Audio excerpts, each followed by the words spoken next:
selon les projets, selon les régions, selon les zones, les arbres ne sont pas les mêmes. Le potentiel des sols, l'intérêt de l'agriculteur.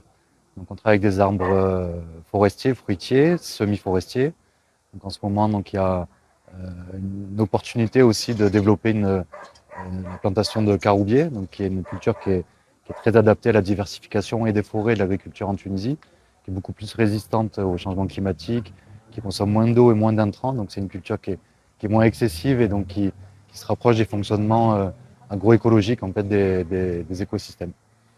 Et donc c'est important de participer à des journées comme aujourd'hui, parce qu'il y a une discussion qui est engagée avec la société civile.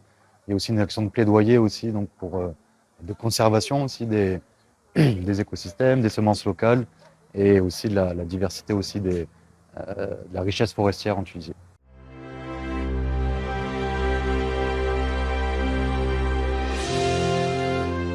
De la part du citoyen, c'est aussi comprendre aussi qu'il y a des habitudes alimentaires qu'il faut peut-être changer, se tourner plus donc vers les productions locales tunisiennes quoi, et adaptées.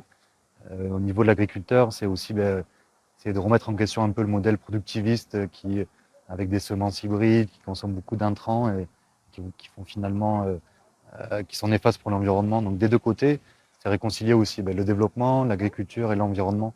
Et donc le citoyen, il est là aussi pour imposer un peu ses choix donc à toute la société.